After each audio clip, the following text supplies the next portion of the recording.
Nice to see you. Yeah, good to see you. Listen, take off the jacket and your shirt, and we'll see what it looks like. You can put it on your back or your chest, wherever you want. Well, actually, you know, I couldn't have that on my body because I hate to tell you, but it was somewhat different.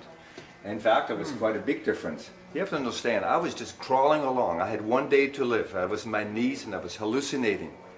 And then those enormous doors opened up. Lots of horses kept galloping out, and there wasn't death that was driving those horses. It was the angels. And I had this vision. Death didn't want me. Death didn't really want me.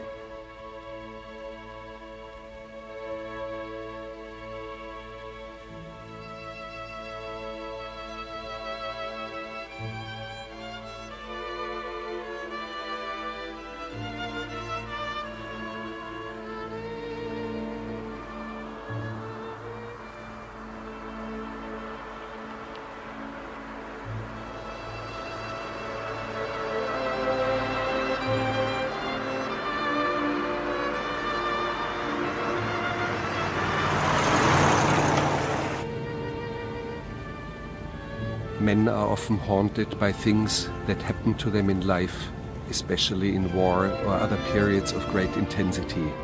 Sometimes you see these men walking the streets or driving in a car. Their lives seem to be normal, but they are not. When I'm driving my car, I often hear the voices of my dead friends. Sometimes my friend Dwayne Martin calls me and tells me that his feet are cold. Because of this, even on a warm, sunny day, I keep my convertible top up. I was shot down over Laos in 1966 in the early phase of the Vietnam War. I never wanted to go to war. I only got into this because I had one burning desire, and that was to fly.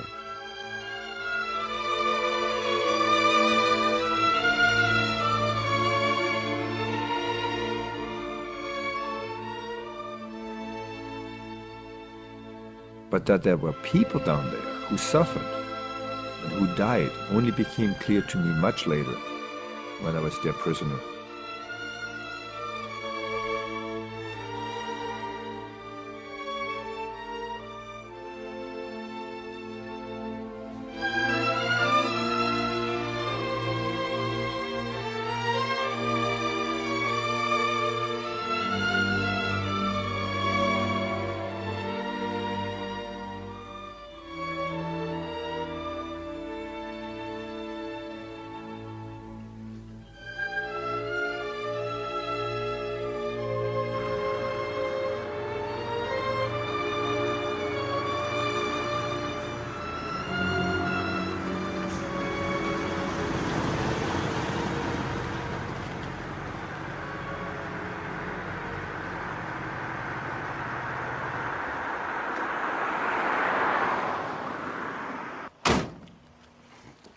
This is Dieter Dengler.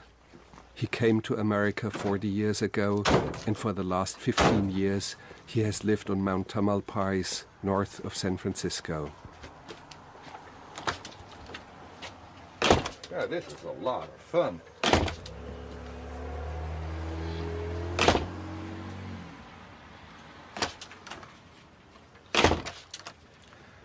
You see, this really seems strange to most people, but to me it's very important. It denotes freedom to be able to open or close a door. When I was a prisoner, that I couldn't open the door, and later on when I was dying, those big doors in the sky would open up. And so most people don't realize how important it is and the privilege that we have to be able to open or close a door. So anyway, that's a habit I got into, and so be it. Well, this is the inside of my home. As you see, when you come into my house right away, there are pictures of open doors. It's been always very important to me. It gives me a sense of freedom. Walking into my house, when I built this house 15 years ago, I focused on having this open feeling.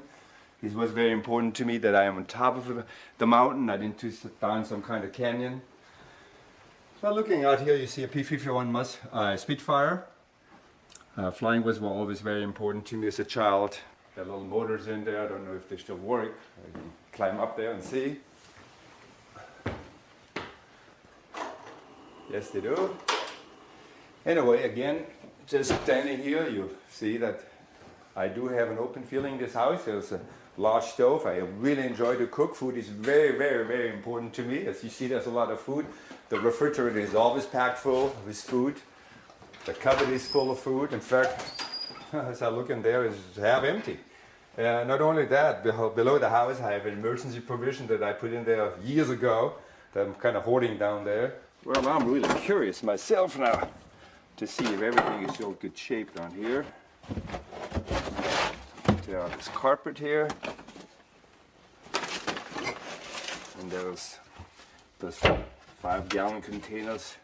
Yeah, everything seems to be still in good shape down here. There's 1,000 pounds of rice. There's 1,200 pounds of flour and wheat. There's 300 pounds of honey. There's sugar down there. Tell you, I probably never need any of this food, but I can sleep so much better knowing that it's down there.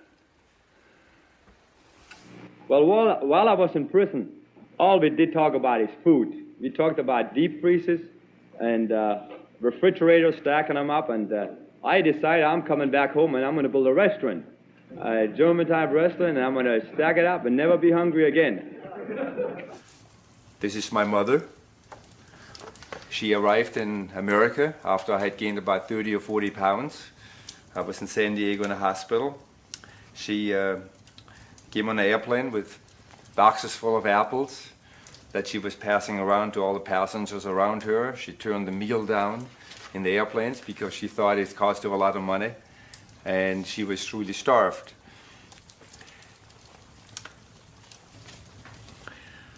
This is my father. I only knew my father from pictures. He was killed in the war. I miss not having a father. It was just then later on, when I was in Vietnam and my friend Dwayne's head was cut off, and the Viet Congs were all around me. They were just shooting and yelling, and I was just running along down this trail, and then I came to this river fork, and here was my father, clear as a picture, in the middle of the river, standing and pointing with his arm, and pointing for me for the direction to go. And I went behind the rocks. I worked my way up that riverbed. I heard the Viet Congs come by up the other side. They went up the other side, and then later on, about 5 days later, I was rescued going up this other side. So that was truly a miracle.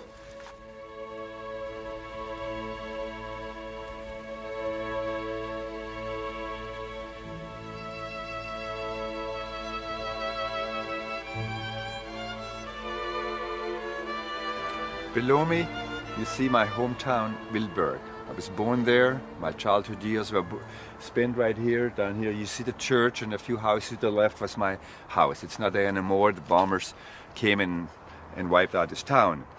The first airplanes that I ever saw in my life, they came right over here. They were fighters. They dove down to this small town. They made senseless attacks on just small villages like this. And behind me, up there, that's kind of how it looked. I had two brothers then. We were on the top window, and we looked out. And we watched all this, and I clearly remember one of the airplanes came diving at our house. And it was so unusual because the cockpit was open. The pilot had black goggles that were sitting in his forehead. He was looking. He had actually turned around. He was looking in at the window, and the machine guns were just firing because the flashes, I keep seeing them coming out. And the left wingtip just missed the house by 2 or 3 feet as it whipped by. It was just a fraction of a second. It was like a vision for me. It was like an almighty being that came out. It was just something else. It's very difficult to describe. But I knew from that moment on that I want to be a pilot. I want to be a flyer. From that moment on, little Dieter needed to fly.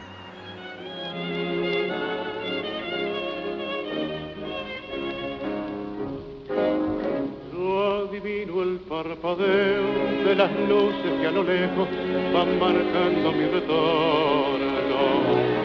Son las mismas que alumbraron con sus pálidos reflejos hondas horas de dolor. Y aunque no quise el regreso, siempre se vuelve al primer amor. La vieja calle donde el eco dijo. I have a few medals that I received. It's the American Fighter Ace medal. Right over here is the Purple Heart Air Medal, Distinguished Flying Cross, and the Navy Cross. Up here in the corner, there's a sword. It's called the Sword of Loyola. It was blessed by the Pope. It was brought over here by a bishop.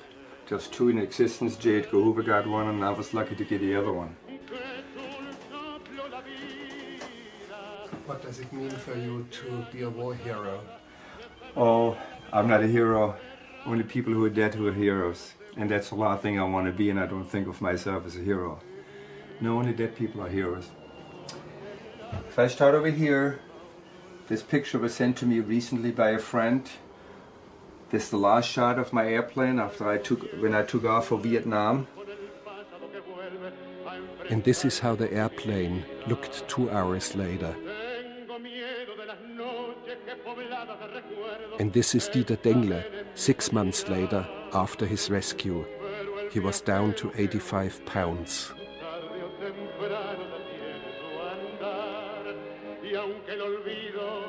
I knew hunger as a child. I grew up in post-war Germany. We lived in great poverty, and I remember as children going to bombed-out buildings where we tore off wallpaper. My mother would cook the wallpaper and we would eat it because there were nutrients in the glue.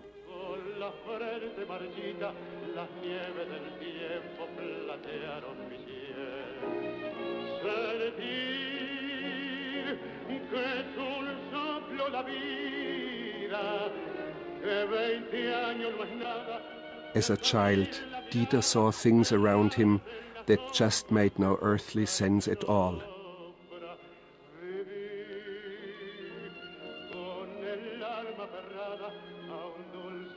Germany had been transformed into a dreamscape of the surreal.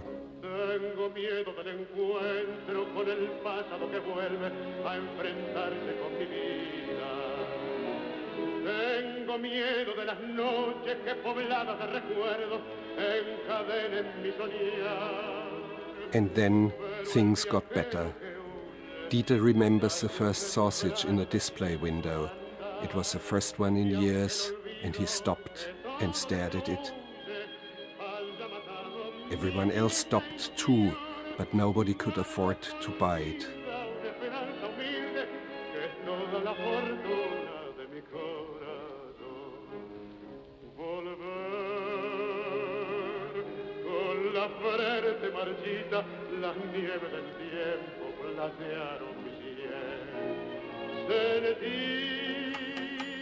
In post-war Germany, there was no aviation, and therefore it remained Dieter's dream to become a pilot.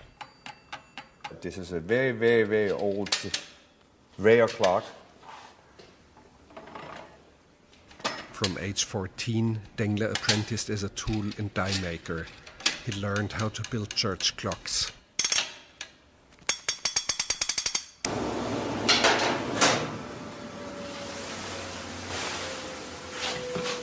Not only did I learn to be a church clock builder, I learned to be a blacksmith. God, what a tough apprenticeship I had. How many hours did I stand right here? How many times did I have that hammer on my side? I had this boss, he was an old man, he was a blacksmith, he had hands like that. Many times he would come up, he hit me in the face, I would be passing out. We worked from 7 in the morning till late at night, including weekends. We made 50 cents a month. It was truly horrible, but we stuck with it. And then later on in Vietnam, that's the first time I recognized it, what that meant really to me. And without this tough, tough, tough man that beat us many, many times, I could have never made it. He finished his apprenticeship at age 18. 30 minutes after his final exam, Dieter was already en route to America because his dream of being a pilot had never died. This photo was taken the moment he left. I left from right down here for America. I had 30 cents in my pocket. I was 2 hours out of town, I was hungry. I had 2 weeks to wait for my ship to leave, and I hitchhiked via Hamburg to Bremerhaven where the boat left. I was climbing up the ladder, I got seasick right away. In the back of the ship they were playing a German national song, "Auf Wiedersehen, auf Wiedersehen." Tears were rolling down my eyes. I stepped on the ship, got seasick. I was violently sick for 2.5 weeks. But I managed to go up in the kitchen or in the living room, not the living room, but where people were eating, and there I got sandwiches and I got oranges, and I hoarded all in my room. And then early in the morning there was an announcement that the Statue of Liberty is going to come inside. Went in my room, took this long shirt from my grandfather, tied it with string below my knees and filled it up with sandwiches, with oranges, with all this food. And I thought, we're just going to arrive, I'll walk off the ship. But we had to go through customs. Well, I never heard of customs. I was this little 18-year-old boy. I never was out of my hometown. One time for one day we went to a castle somewhere. We were extremely poor. So anyway, I had to customs. A lot of people were lined up. This custom agent came over. First thing he grabbed my shirt, pulled my shirt on, all the sandwiches and all the oranges fell on the floor. I got bead red. Because when I left my hometown, people laughing, they said, oh, he's going to America, he thinks money grows in the trees, They thought I'm going to end up in jail, and now I knew, they are right, I'm going to end up in jail.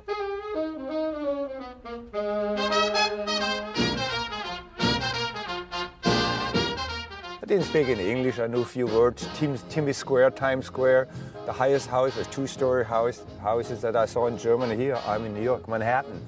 Walking around, it was just a whole new world for me. But again, of course, I was extremely hungry. So I lived in the streets for about 10 days, and I met a couple of people, and finally, I joined the Air Force because I really left Germany to become a pilot. And I couldn't do it in Germany. Germany didn't have an Air Force. They didn't have an airline. I had no schooling whatsoever. We had to work to help our parents just to survive and to live.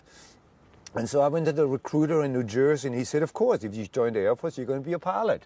I signed up. 2 hours later, I was in San Antonio, Texas. They cut my hair off, but instead of becoming a pilot, they put me in the kitchen. There were 5,000 recruits there, 7,000 recruits. I peeled potatoes for 2.5 years. And then finally, I put them in a motor pool. I changed tires, but I never got near an airplane. I went to night school, I became a citizen, and then I left for California because I knew by then what I had to do. I had to go to college, get a college degree to join the Navy. And that's what I did. I bought a car, an old VW bus. There was a big hole in the side. I parked in the parking lot. I had my surfboard in there, my skis in there. That's where I lived for 2.5 years, worked at night, went to school, and after that I joined the Navy, and then I was based in Alameda, and then from there we left on the aircraft carrier for Vietnam. But from the air, Vietnam didn't seem real at all. For Dengler it was like a grid on a map. He had suddenly found himself not only a pilot, but a soldier caught up in a real war. But even though it was all very real, everything down there seemed to be so alien and so abstract.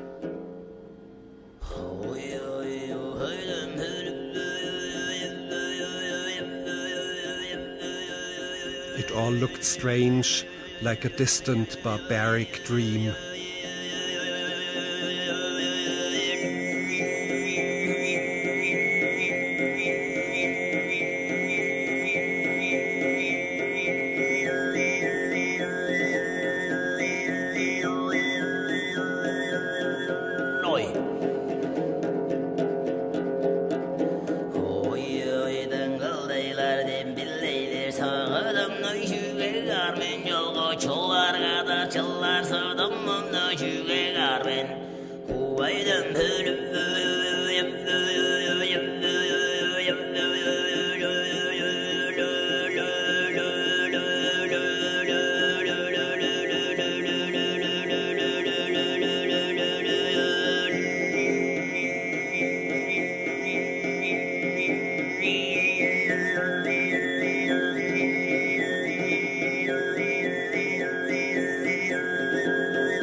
Also, I flew the Skyraider over Vietnam. I had just left the carrier. I had flown 2.5 hours to heavy flak. I was coming near my target, and I clearly remember my target was disappearing right at the wing root where the wing meets the body, and I rolled the airplane on its back.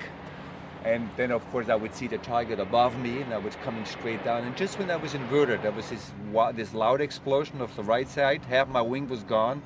And I remember the brightness of it was just like a lightning striking. The airplane then tumbled through the air. I reached down and I dropped my tanks, and I thought I'll belly the airplane down in this valley. But then more explosions went off of my right wing. Boom, boom, boom. The brightness is really what I remember. I decided maybe I can fly the airplane and glide it right over this ridge. There was a ridge on the right-hand side. There was a lot of trees, as I said. There was an enormous tree in front of me, and just before I hit it, I kicked full right rudder. The airplane yawed to the right. There was an impact on the left wing. They snapped this thick tree off, and of course, then the left wing went back. Then the entire tail, the rudder, horizontal stabilizer, everything just tumbled by. I clearly remember the canopy started cracking in the lower left-hand corner, just like slow motion. It was cracking, it ripped off, then my helmet was jerked off my head, and then the airplane started to cartwheel. And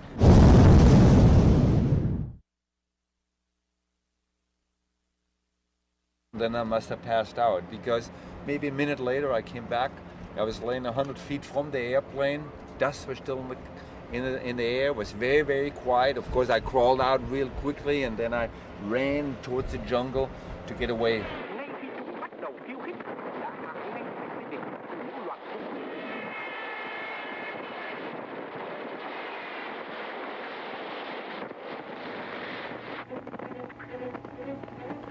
You know, many times people ask me if I was afraid, if there was fear when I was shut down. There really is no time. I had to unstrap, I had to drop my fuel tanks, I had to put the airplane in a small clearing. It was extremely difficult to fly this airplane. There was no time to have fear. And then later on, it's just like on an aircraft carrier. 3 o'clock in the morning, you're flying through this monsoon rain. It's really not a rain, it's a waterfall that you're shooting through at 80 feet over the water, 200 miles an hour, trying to find the aircraft carrier. You have only contact through your headset with the operator on the ship. It's total darkness. And finally, there was this enormous bang as you hit the back of the aircraft carrier on your landing. Then as you pull over to the side, as I turned my engine off, and the engine would spin down and go wop, wop, wop, wop, spin down. Then my legs, that's the time when my legs start shaking, and they would shake and shake and shake, and I'm trying to hold them. I couldn't even hold them. I would sometimes have to sit in the cockpit for 5 minutes before I could crawl out. And ironically, later on, just before dying, there is no more fear. It's like a dream. It's just like floating along in a real thick medium. I used to pinch myself. There was no more pain. And I thought, is this real? Is this unreal? And this is basically what death looks like to me.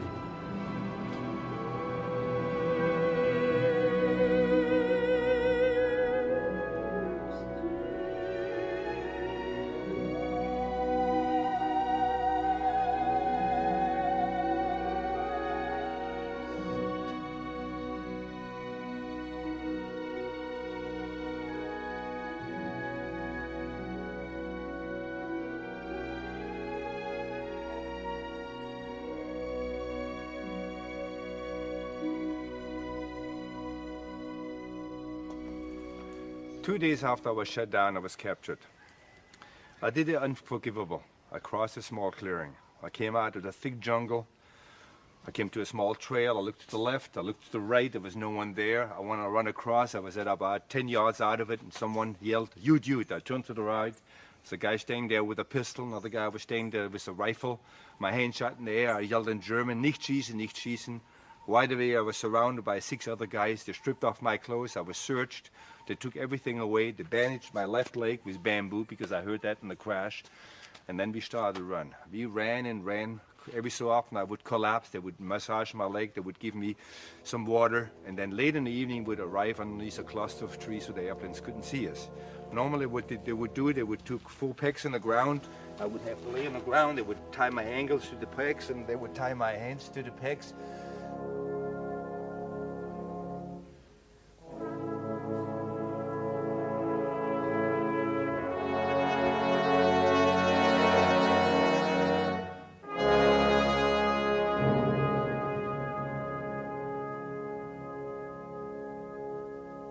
In his dreams, Dengler would walk through an airport. He was going to fly back home to the Black Forest. But all the planes had been smashed to pieces. Yet he knew that the pieces would start to move and to reassemble themselves again into real planes, as a broken coffee cup in a film played backwards puts itself together and leaps back up on a table. I was sure that my flight would be on time, but then the pieces of the plane didn't jump back together as I had expected, and I grew more and more horrified, and I was glad when I finally woke up and found myself bitten by mosquitoes. In the mornings I wake up and a lot of times I couldn't even see because the mosquitoes had stung and my face was all swollen up. Then we just walked for days and days like that. There were a lot of airplanes in the air, they were looking for me, my buddies. And I need to make a signal, I need to have some kind of device to signal to them. And luckily at one time I spotted a small survival mirror in the tobacco pouch of one of my guards. I hung around his guards all the time because sometimes we would walk way late in the evening, it was total dark, my hands were tied. The guard would be in front of me, my hands would be tied, it would go over his shoulder. Here I had the right guard in front of me and very carefully, ever so carefully I opened this pocket and I took this box Dengler out. succeeded in stealing the mirror, and for the first time he spent a night in a hut. My legs, my ankles would be tied together with a rope. A rope would go down, there would be a peg on the ground, that's where I would be tied up. They would feed me up here. Then when the sleeping time came, I would then lay down. A guard would be in my right, a guard would be in my left, there would be rifles there. And that night I woke up about 11 o'clock, 12 o'clock in the morning because it was bitter cold. They were snoring so loud. I got up. I knew that was the right time. I kicked my legs up 2 or 3 times really hard. The peg gave way. I came up, I untied my legs. Slowly I came forward to this edge and very so carefully I let myself down to the edge. Just when I hit the bottom, the pigs and the dogs and the chickens ran off. There was a hell of a racket. I quickly went back up. I lay down again. I didn't move. They kept on snoring. Nobody noticed. I tried it one more time. And then I was free. I was in the jungle, but I couldn't move because it was so thick, but my target was a mountain, a karst mountain just like that, and that's what I was heading for. I'd seen that in the moonlight, but I didn't realize it was a karst mountain. There was crevices after crevice, there was very, very sharp rock. It was very, very difficult to go up to this rock. I finally got on top, there was no vegetation on top. That day, nothing came. They had stopped looking for me, not a single airplane. The only thing that really came was the sun. And it got hot. I didn't count on that because I was for the last 2 weeks in the jungle. And it was cool down there and I was already getting delirious and I saw all those, it was just terrible up there. And finally, I decided to work my way down from this hill towards a water hole. I had seen a stinking water hole in the bottom of this hill and that was my target because I knew water was the only thing that would make me survive.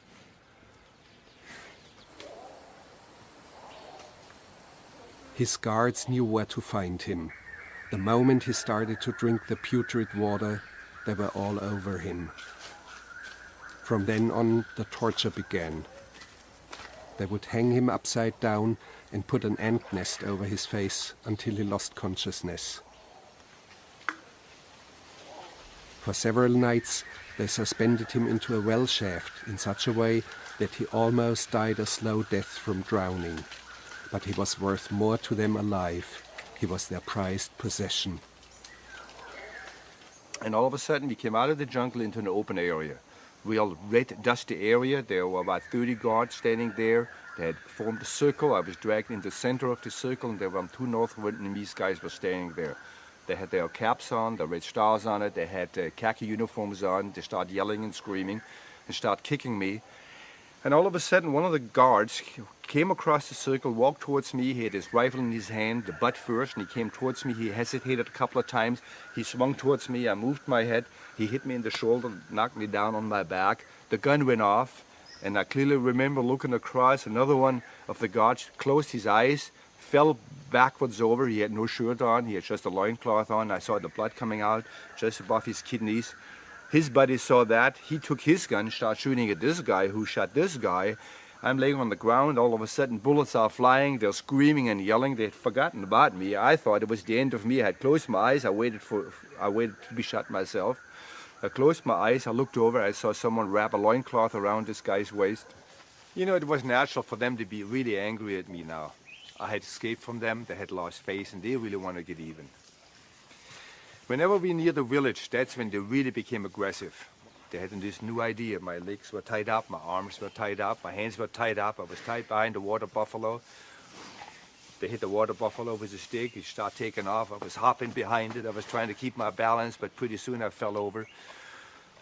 Two or three of the guards, the bad ones, kept walking to the right and left. They were kicking me in the face with the dust all the time. They were kicking me. Other guys would jump into my back. The kids were laughing. They thought it was just as a lot of fun. Later on, they wanted me to sign something condemning the American aggression in Vietnam. I didn't sign it. I didn't believe in it. They came up with this idea. They stuck small little pieces of bamboo underneath my fingernails. They cut my arms. They put pieces of bamboo, actually they stuck it in there, and they left a piece of bamboo in there. They cut here, they cut here, they cut here. At various different places. Then one guy had this idea. They put this rope around my upper arm, like a tourniquet. They put a piece of wood in there and twisted it until the nerves were cut against the bone. My hand would drop, and this hand was completely unusable for 6 months. They were just always thinking of something to do to me. It's Christmas time in my hometown in Germany. It's beautiful.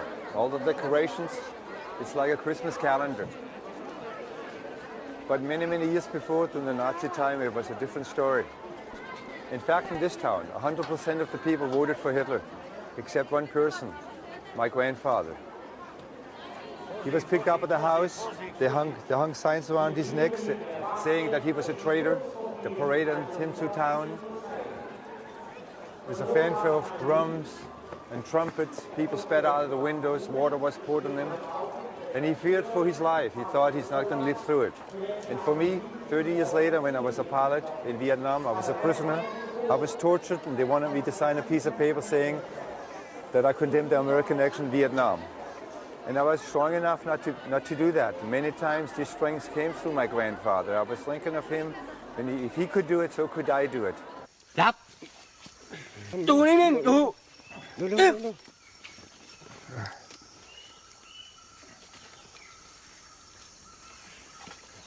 Uh-oh, this feels a little bit too close to home. Chặt tháo. Bye. Of course, Dieter knew it was only a film, but all the old terror returned as if it were real. I thought, you guys behind me with your camera can only see my back, but you can't know how my heart is thumping inside. I told myself, okay, play along with them. Running like this might chase the demons away.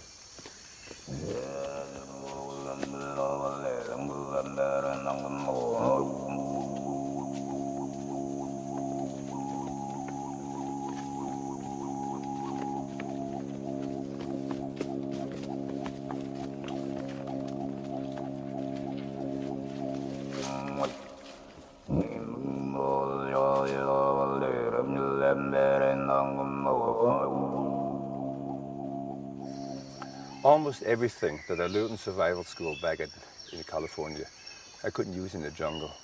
I watched my guards. They taught me a lot. They taught me how to set traps. They taught me how to make fire. In the jungle, it's quite easy to find an old piece of bamboo, which is right here. You split it in half, and then you mount half in a vertical position. You take 4 or 5 sticks and just to hold it into place. Then you take the other half, and you cut a groove in the other one from the top.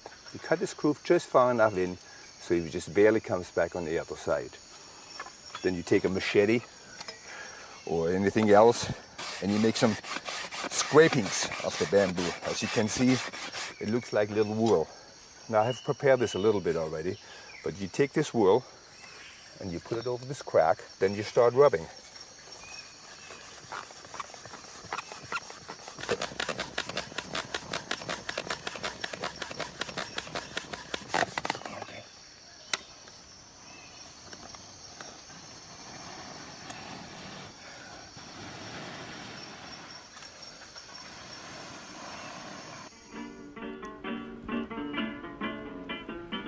Being a prisoner, all of Dengler's thoughts were focused on another escape and on survival.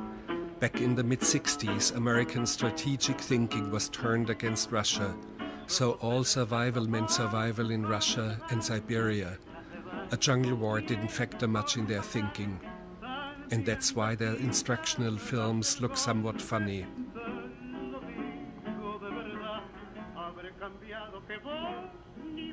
You know, when it rained that hard, you didn't have to collect water. Of course, our man immediately comes across Heart of Palm. The film hints as easily as in the supermarket.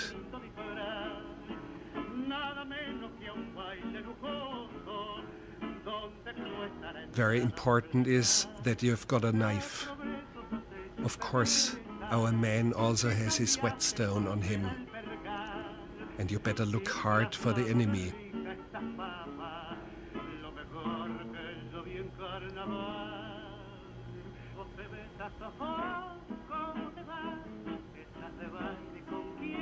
And now the knife seems to be sharp as a razor. You've got to put it to the test. A leaf should slice easily in two. Now, if the leaf doesn't cooperate, you can still chew it.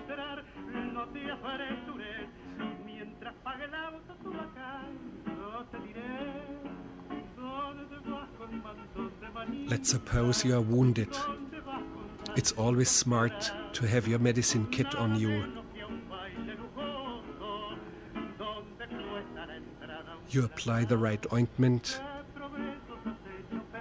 rub it in, sleeve down, and done. And it's a good idea to bring your radio transmitter along. You make your position known to the planes above.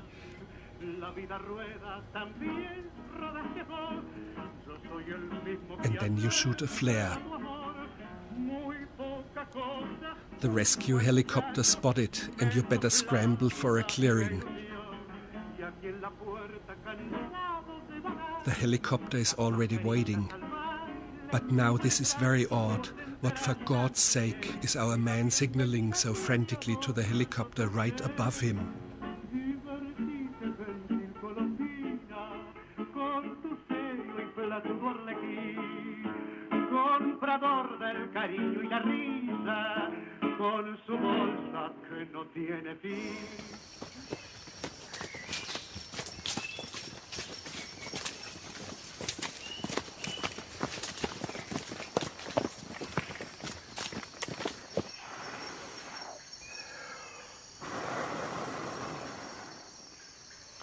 As we were walking through the jungle, we always had fire with us. One of our guards had this little container on wires. It was full of charcoal. He would swing it back and forth so it wouldn't go out. Some of the other guards would have a fan made out of bamboo. They would cut it on top with a machete, then they would beat it flat with a rock. They knew exactly what wine to cut. Some white sap would come out. It was really sticky. They would smear it all over the surface here.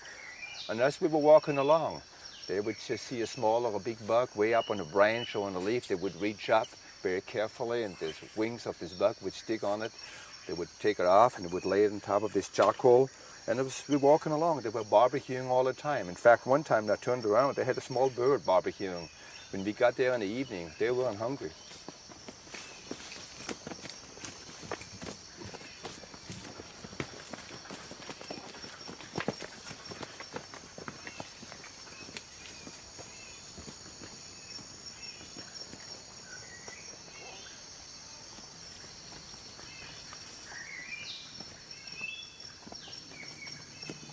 I was shut down over Laos, and of course I was captured by the path at Laos. We start walking towards east, towards Vietnam, and about 2.5 weeks later I was turned over to the Viet Cong. Even though later on I was kept in the path at Lao camp, it was clear to me that the North Vietnamese were running the show. They were a different breed of people. I was frightened of them. They were very honest, they were very precise. When I walked with them, we would come into a village. They would line up all the people, they would count the people, they would write down the name of the village, they would look at their watches, it would be 7:28, they would note the time, they would tie me down different at night. There was no chance that I could escape. In fact, there was one incident that's very vivid in my mind. Initially, when I was captured, they took everything away from me, except my engagement ring, and insisted of keeping it and let me have it. And here, about 2.5 or 3 weeks later, we arrived in this village. We came to a hut. It just looked something like this. There was a villager in the corner. He was cooking. Next thing, he's next to me. He gave me a plate of rice. He smiled at me. He was very friendly. All of a sudden, he grabs over, he grasps my hand. He gets a hold of my ring. He starts pulling my ring off. And of course, I'm pulling back, and it's going back and forth like that. There's no way this guy's going to get my ring. He got up. He left. I thought it was all over.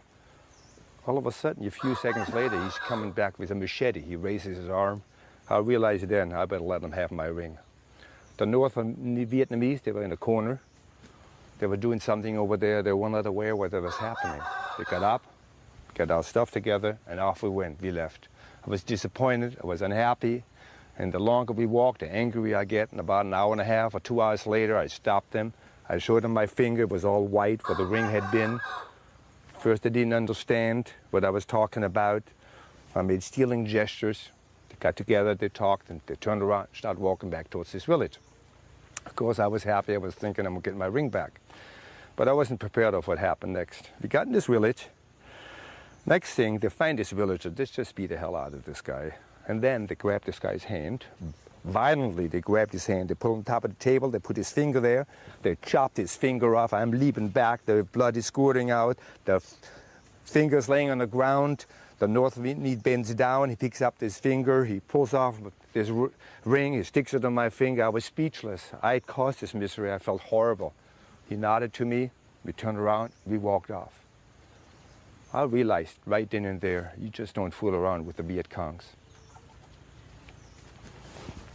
It's just a movie. Don't worry about it. And you still got your fingers and everything.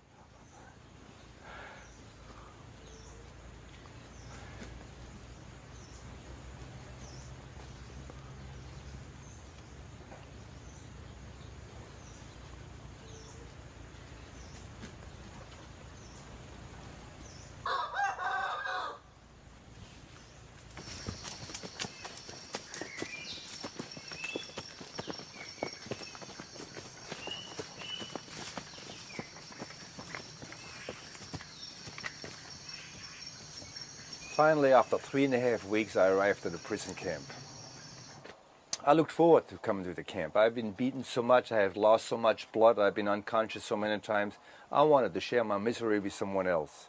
Other pilots, I was hoping to see someone, maybe meet someone that I've known before. Maybe a doctor would be there, but it was totally different than what I expected. First of all, I thought I was all alone in this camp. High bamboo walls on the side. The huts were built out of grass and out of bamboo. I was let in, they threw me into one of the huts, and only 3 hours later, they opened the door and let the other guys come out. I couldn't believe my eyes. The first guy was carrying his intestines around his hand. There were 6 of them. There were 4 Thais, 2 Americans, Dwayne Martin, who became my friend later on. Next guy came out. He had no teeth. With a rusty nail in the rock, they would knock each other's teeth in to let the pus out. They'd been there 2.5 years. It was just awful. I looked at them. I realized that's exactly what I'm going to look in 6 months. So I said, I'm leaving tonight. No, I was advised not to because of the rain. We needed the water to drink. At nights, we would be handcuffed. Sometimes we would get cross-handcuffed, sometimes straight-handcuffed. Cross-handcuffed, this is a more modern handcuff, would be like that. Left wrist would go to the right wrist of the guy on my right, and my right wrist would go to the left wrist of the guy on my left. This way would be together. Everybody had dysentery 20 times a night. This guy made a motion, this guy had to make the motion. On top of it, our legs were on foot blocks, big wooden blocks they made. Our feet would be driven through there. A pen would come in between. Sometimes would be longer, sometimes it would be shorter. And this is the way they expected to sleep. We had no blankets. It was miserable cold. In the misery of those nights, Dengler often dreamt of oceans and foreign shores.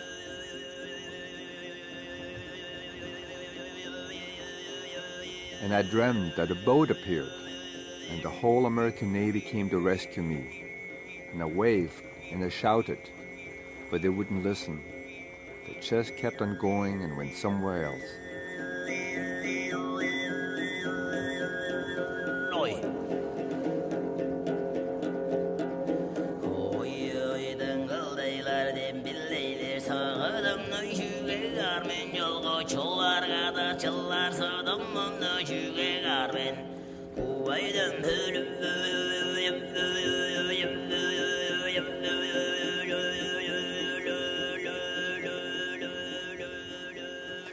As far as food, they themselves were very poor. At the beginning, we would get a handful of rice, then later on a handful of rice for all of us. Sometimes they would catch a deer. They would cut a deer open. They would take the grass out from the inside. That's what we would get to eat. They would keep the meat. They would take the meat and stuff it in a bamboo container. After 4 or 5 days, it would rot so bad for themselves. They would come in with a towel. They would pour it out. It would be white. It would cover with maggot. It would stink to high heaven. First time I tried it, vomited. But if you didn't eat it, you just died. We were lucky, though, because we couldn't go to the bathrooms. Once every 3 or 4 weeks, they would let us out. We would go to the bathroom right below us. It would stink to high heaven. I mean, it was awful. But there were rats down there. But we couldn't catch the rats. But there was a snake there. And every so often, we were lucky to catch that snake. We would look. We would lay on our bellies. We would watch the snake line up on the rat. Get a hold of the rat. We had the stick. We would get the snake. We pulled the snake up. We pulled the rat out. We cut the rat apart. And everybody got his share. We lost, of course, a lot of weight waiting for the rain to come, but we had to supplement our food for the day that we left for freedom. Well, initially February and March, we were allowed to go to the bathroom in the morning for about 2 minutes, and we have a couple of tubes. You go in at night, and you can imagine you have a big block in woods, and you're handcuffed like that, and you got to go to the bathroom at night with a guy having diarrhea or dysentery. So it was a real mess, but while we walked down, we run down like hell. It's about a 20 or 30 foot walk to the hole, and while we did this, they shot at us. And it got so close that some of the prisoners came back with black in the face or greased their hair with a bullet, and so we didn't even want to go anymore. We rather stayed with the tubes. Why were they shooting? The question is, why were they shooting at you? Just harassment. They will take a gun and they show it to you that they put a round in it and they put it right on your head and they take the safety off and they go click, click, click, click, click, and they laugh. And stuff like that. So, lucky to be here. The camp was inside Laos, and the shortest way out would have been east to the ocean. But there were impassable mountains and, of course, North Vietnam. What made most sense for them was to go west, to float down a river to the Mekong and then cross to freedom in Thailand.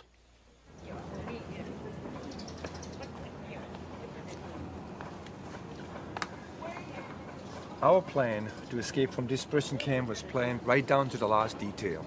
We had 6 months. We're waiting for the monsoon rain. We had a little problem amongst ourselves. Some of the other prisoners didn't want to escape. In 1966, there was really no war in Laos. They were hoping to be released pretty soon, and also they were afraid of being shot on the way out. This changed pretty dramatically real quick because the Thais, who spoke the language in this hut, overheard the guards outside talking about that they would take us in the jungle, shoot us, so it would look like we'd escaped, because they wanted to go home anyway because they had hardly anything else to eat. Of course, now we all thought alike. And we had to move really, really quick. And the plan was that if I would make it out of my hut into this hut over here without being seen, the other guys would follow me. Now we had, for the last 2 or 3 weeks, we had a little diagram. We had little squares with names on it for the people and for the rifles. We would look through the cracks. We would observe them. We would listen to them. And pretty soon we knew exactly where every rifle was, where every person was, because this was very, very important that they would all be in the kitchen at the same time, because our plan was that while they're in the kitchen, we would encircle them, we would capture them, lock them up, we hold the camp, signal the airplanes at night, and be rescued right out of there. Now, during the day, there was only one time that we could do this. We had about 2 minutes, 120 seconds to do this. And this is when the cook over here would yell, chow time, food time. They would take Only then would the guards leave their rifles behind. Next problem was to get out of the handcuffs. It's quite simple. And nowadays, everybody ought to know how to open the handcuff. If you come a little closer with your camera, I can show you how to do that. With this small key, I'm going to open the handcuff to show you the functions inside. As you look in there, you see the small spring going back and forth. You also see a few teeth in there that hold the handcuff in place.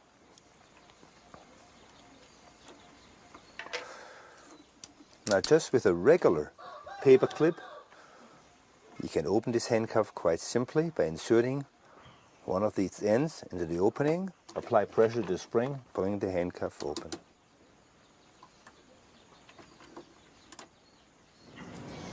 The day came, the cook yelled, "Chow time." I stripped my blocks, I let myself to the floor. I was underneath my hut now. I crawled quickly over to the logs, those heavy logs that I had to lift out. I actually loosened them the day before. My heart was really pounding. I crawled across. I came to this fence, I untied the rattan, slipped the bamboo up and went through the store, and I leaped in this hut. There were 3 rifles in there. 2 I passed away, and the other one I kept. I ran out in the open. Nobody came from this side except the guards. They're running in my direction. I must have heard or seen the other guys. And this big shootout started. All of a sudden the bullets were flying. Somehow we had miscalculated. Somebody had a rifle in there. I had this submachine gun in my hand. I had never shot one before. When I pulled the trigger, it practically flew out of my hand. It raced up like that, and this allowed them to close this distance real quick. They came within 2 or 3 feet from me. The moron, one of the guys, had a machete in his hand. He came within 4 or 5 feet. I shot him through the hip. It lifted him up. It threw him down to the ground. Next thing I'm looking up, he's getting up again. He still had the machete. He's still coming at me. Of course, this time I couldn't miss. He was right 2 or 3 feet in front of me. I couldn't believe it.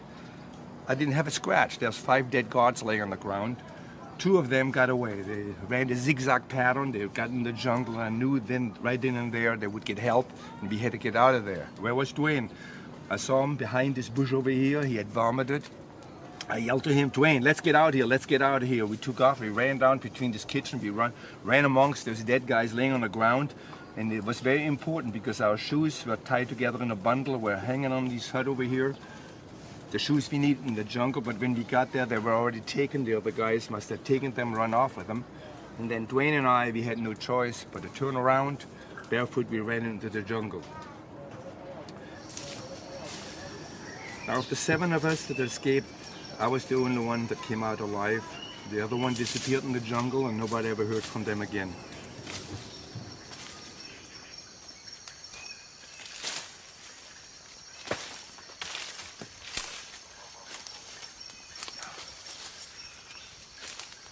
God, how I ever made it through this jungle, barefoot for weeks, I never know.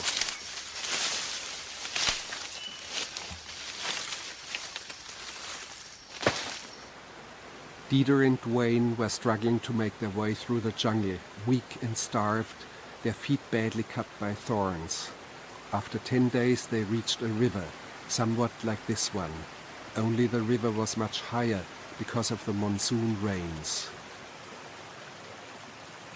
We were ecstatic. We felt like dancing, and we thought that this was our highway to freedom. Exhausted as they were, they managed to build a small raft and climb aboard. There we were on this river, this beautiful river drifting down between hills and mountains for a couple hour and a half down towards Thailand. I thought I heard something. I said, "Dwayne, do you hear anything?" But then it got quiet again. But when we came around the next hill, we heard at the same time. We both yelled waterfalls. He leaped off. I jumped in the water. I was actually in water. I grabbed the rifles. I kicked as hard as I could. I was taking off. I was going then towards the side. Dwayne was already nearly over there, but I had those rifles in my arm, and I couldn't really swim that fast. And the current started picking up and quickled. And I thought I wouldn't make it. And finally, there was a couple of rocks sticking out. I clung all these rocks, and I looked over the side, and our raft had tumbled down to 300 feet, disintegrated on the bottom, and we were speechless. I looked at Dwayne. He was snow white. We had just escaped death. I mean, it was truly touch and go. We were speechless. We just sat there after I made it to shore, trying to decide what to do. One of the rifles we threw away. It was vertical going down on both sides. We had a very difficult time because it was full of green moss. It, after doing the rainy season, the ground was very muddy, and on the vines. We were sliding down, helping each other down, and late in the evening we arrived on the bottom. We were totally exhausted, we were totally disillusioned. Then barefoot, over rocks and sticks, we down the river went, looking forward towards freedom.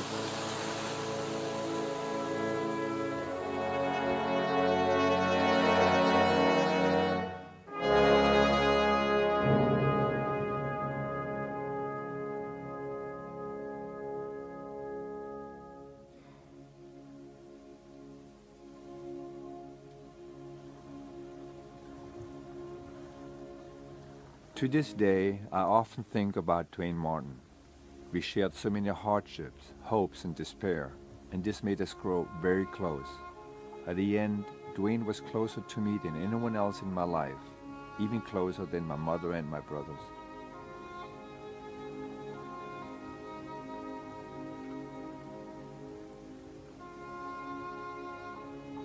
Behind me is the Mekong.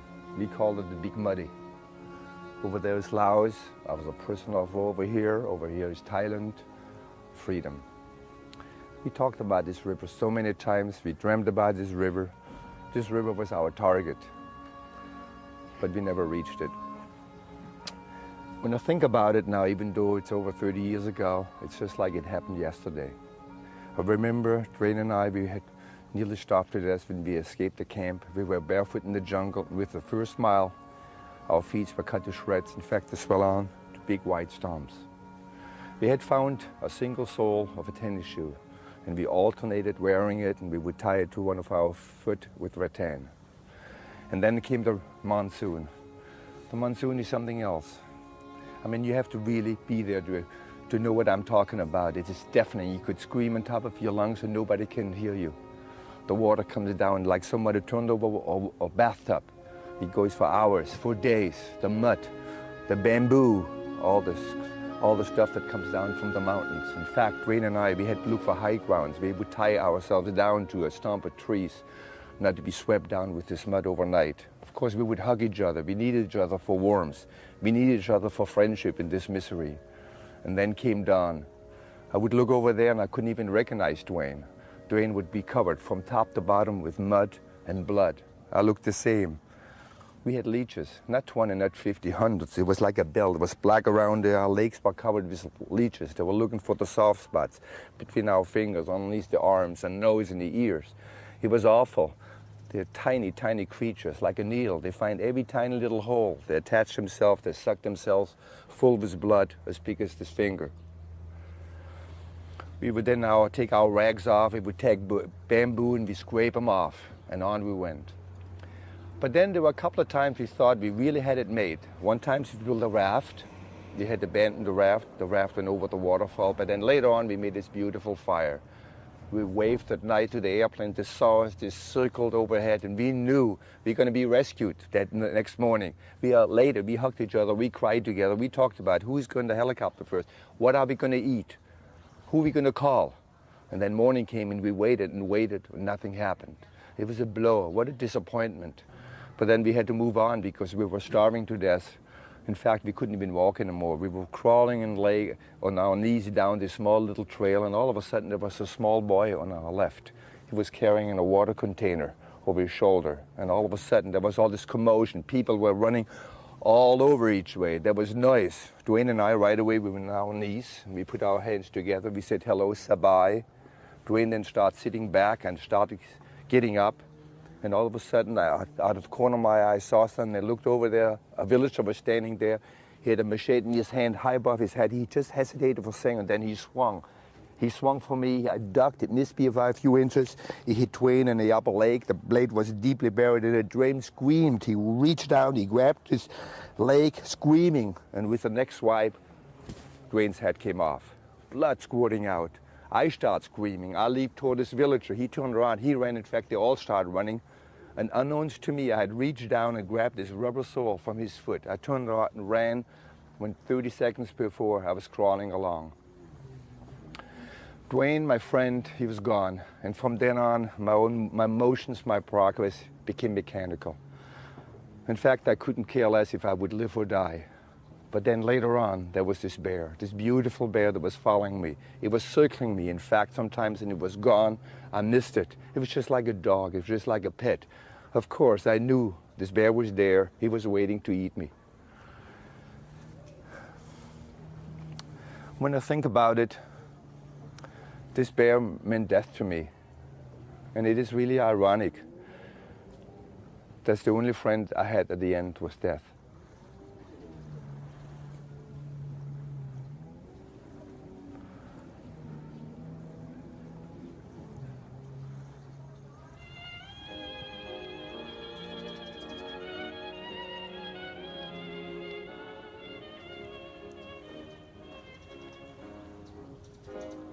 Adivino el parpadeo de las luces que a lo lejos van marcando mi retorno. Son las mismas que alumbraron con sus pálidos reflejos hondas horas de dolor. Y aunque no quise el regreso, siempre se vuelve al primer amor. La vieja calle donde el eco dijo: tuya es su vida, tuyo es su querer, bajo el burlón mirar de las estrellas. How Dieter Dengler has been able to cope with all this remains a mystery. He hides behind the casual remark that this was the fun part of his life.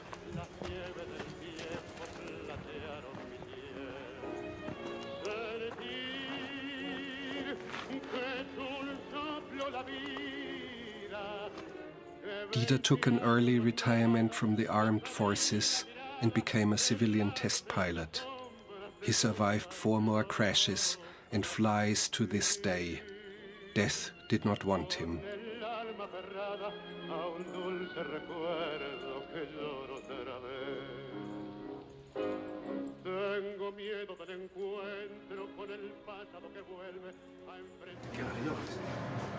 What's that, about 20 pounds? No, 30 actually. 20 pounds, wow. God, I'm surprised. How long did that take to cook that thing? Took 5 hours. 5 hours.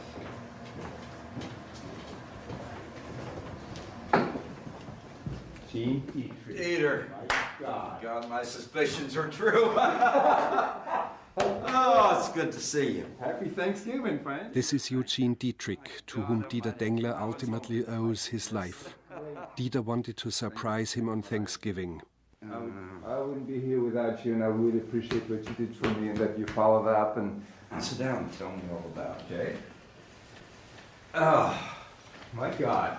You're losing hair, both of them. Tell me, did you have any suspicion? You had a little bit. I had a little bit. Yeah. You don't come down here for no one telling you what it is, but by God, it's good to see you. All right. I haven't done that too many times, but... What a turkey. It seemed like yesterday that Andy and I started to take off that morning. I've said many times to people that this was a 1,000,001 shot. If everything hadn't gone exactly right, we would never have found you, just step by step. We were late getting off, supposed to leave at 8. Didn't get off until about noon or 1 o'clock. We came up and it was an armed recce area, which meant that you could bomb anything in the area if you thought it was enemy. Right. And I left Andy high, stay in contact with Da Nang, and I went down on the deck. And I saw this big wide river coming out of the mountain. I thought, I'll go up that as the first shot. And again, if it hadn't been that you were right in the bend, because as you fly straight, I couldn't see down. But just where you were, there was a bend in the river. And I made that 90-degree bank and looked down, and there was that rock and this nut sitting down there waving at me. And I thought that was nice and flew on. I must have gone 5 or 10 minutes, and I'll never know whatever made me come back. But something just didn't settle right. That I guess it wasn't a conscious effort, but natives don't So hang on, wave to a fully loaded airplane. So I came back, and when you were there the second time waving, I really wasn't sure what it was. And Well, you know that piece of white material, you know where it came from? the flare. The flare. Actually, it wasn't the flare. About 5 days before, you know, I had been down at village and the Americans saw it and they dropped flares, and it was one of those parachutes. And I had already given up at It that looked like time. fishing nets from where I was. Well, I'll tell you, I pulled that sucker down. I had the thing in my little backpack, and when I heard that airplane, I didn't even look up. All I could do is reach back there. That's when I pulled that white piece of material out. And I was thinking, SOS, SOS. How does it go? Does the S go this way? Or the S go this way? And I ripped my pants off, trying to lay it down, and every so often I would look up, and you were way in the corner between the clouds. I thought, oh God, please don't let him leave. Please don't let him leave, as I was laying out this SOS. And as I came back around the next time, I asked Andy if he could see anything, and that's when he saw the parachute and said it looks like he has an SOS. Well, that gave us both the clue that someone was down there, and the fact that you were there after 3 passes. So we pulled off to the side, and I called the Crown Aircraft, which is the C-121 controller in that area, and asked them if anyone had been shot down. And they said there was no Air Force, no Navy, no Marine, no Laotians, no Thai. Nobody. And I said, well, insisted someone was down there, and they said, well, it couldn't be. And a long conversation went on, but we finally got approval, and they got the rescue helicopters, 2 of them. And the aircraft on the coast escorted them in. I took the lead helicopter when they got in sight, put him down and told him where you were, and went out. And that's when he dropped his long-range tank up the river from you. That's the first time I realized it was for real, because, you know, I was hallucinating all this time. And when I smelled that gasoline, I knew it was for real. And he couldn't get down very low because of the mountain. And he dropped the penetrator cable down, and I saw you climbing aboard, and it was then that my heart began to beat, I'll tell you. Well, you know, I couldn't even pull down the zip on the penetrator. I had it in my armpit as I was going up. The helicopter had come in, and all the trees and the bushes of the horses, the prop wash was blowing me around down there, and I had a hard time catching that. And as I was going up, I was just going round and round. They were taking off because the Viet Congs, they were shooting up at them. The guys up there had the machine guns, not only on them, but also at me, because they thought that I might be a Viet Cong. You probably had the same idea I had. Not recognizing Dieter as an American and fearing he might be a Viet Cong on a suicide mission, a black corporal on board the helicopter threw his weight of 300 pounds upon the skeleton that was left of Dieter and wrestled him to the floor. The previous day, Dieter had seen a snake swimming in the water and had bitten it in 2 from hunger. Searching for explosives, the corporal pulled out half a snake from under Dieter's shirt. It gave him such a shock that he fell halfway out of the helicopter and had to be rescued himself. So as he started to pull away and I saw you going in and the thing didn't blow up, I gave a great sigh of relief. I'll tell you, that scared me. I thought my career would be over at that. And as they went away, I asked them if they could identify you, and they said that they didn't know who it was, but he claimed that he was a Navy lieutenant that had been shot down several months before. And I'll tell you, my heart gave a sigh of relief.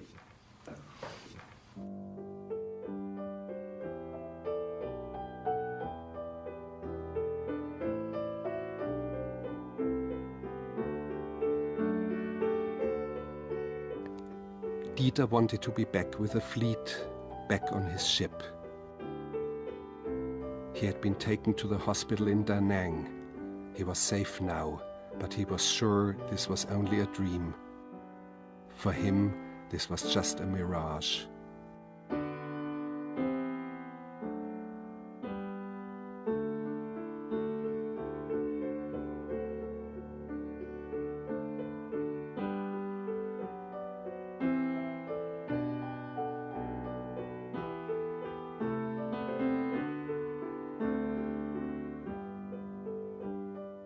He wanted to run, and they had to tie him to his bed.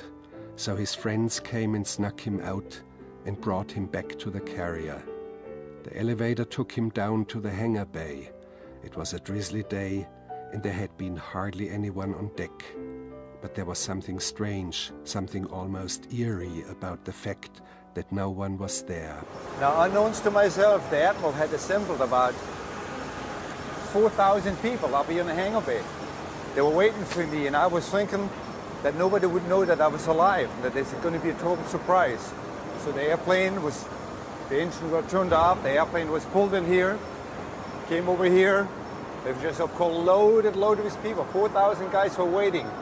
They opened the door, there was a red carpet, and the yelling and the scream started. It was such an emotional moment. I just can't really describe it. The tears. All my friends that I've been to flight training with, Norman, Spook, Farkas, Lissard, they all were there. Tears were rolling, hugging.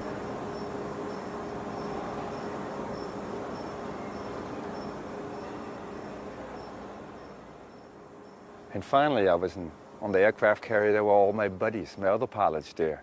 They did everything they could for me. It was just unreal. The Admiral packed his bag. He left. He said, Dieter, my quarters are your quarters. I slept in his bed. At nights, I would have dreams. I would yell and scream. My friends would tie me down. They even got afraid of me sometimes. So they finally figured it out, and they would take me up in the cockpit. At nights, they would take me up on top of the carrier deck, and they would pack me into a cockpit, put 2 or 3 pillows next to me. That's where I felt safe. That's where I felt truly, truly safe. And then I would sleep in there. In fact, later on, when I was at different bases, sometimes at nights I would come down and I would go to an aircraft cockpit and I would just bed in there and I would sleep in there. And I brought you here to show you all these airplanes. I mean, this is a heaven for pilots. I mean, just look around. In every direction, there's just miles and miles and miles of airplanes everywhere. Here, miles and miles. God, look at the cockpits. This is just fantastic. This is just really, really, truly beautiful, and one could really feel at home here. This is just a heaven for pilot.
Oh,